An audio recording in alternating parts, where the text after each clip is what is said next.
This is Tim Bryce with my column entitled, Get Ready for the 2014 Midterm Elections. Well, here it finally comes, with less than a week to go.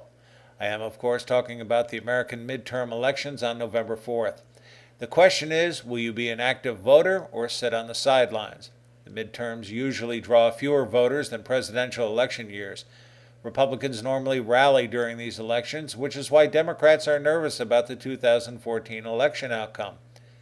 Back in June, I wrote a column entitled, How Obama is Undermining Democrats, whereby I discussed how the president's decisions regarding his bungling of foreign affairs, such as leading from behind, the terrorist exchange, and his war on energy, was making it difficult for his party to maintain control of the Senate.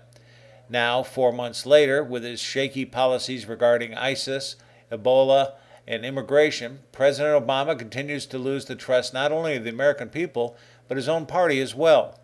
Polls show his approval ratings continue to decline. Just about every poll gives an edge to the Republicans to reclaim the Senate, but it certainly is not a slam dunk.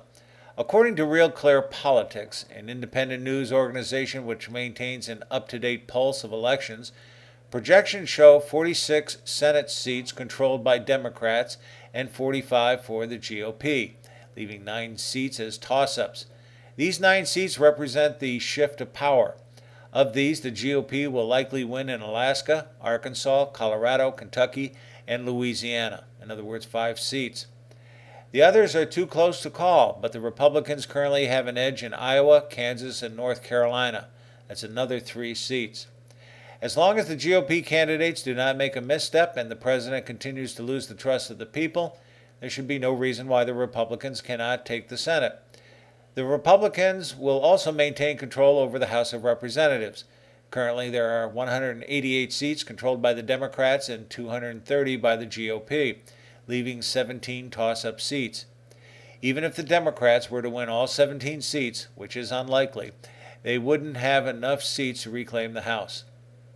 What does all this mean to our federal government? A transition in the Senate to the Republicans would obviously mean a change in power.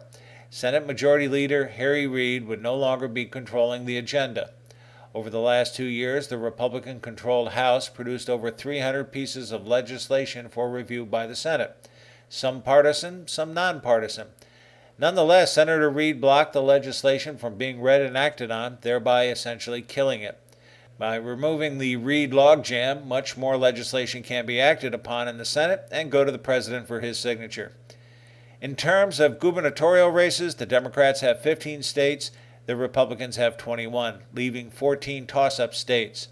Of these, Arizona, Georgia, and Michigan will likely go Republican, Rhode Island will go Democratic, and the rest are virtual dead heats.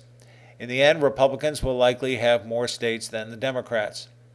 Some will say, so it sounds like the decisions have already been made for us. Why should we bother to vote? Well, first, we have to remember the data expressed here is based on polls only. They may be accurate. Then again, the polls have been known to be wrong before. Second, it is your duty as an American citizen to vote. It is the one act we are allowed to influence the direction of our government. If you cannot put forth the effort to perform this simple act, you do not have the right to criticize the government.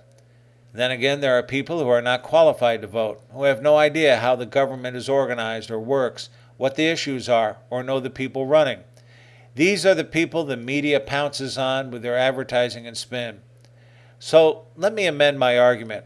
If you are cognizant of how the government works, and you know what the issues are and who the people are, then yes, there is no excuse for you not to vote. Everyone else should just stay home.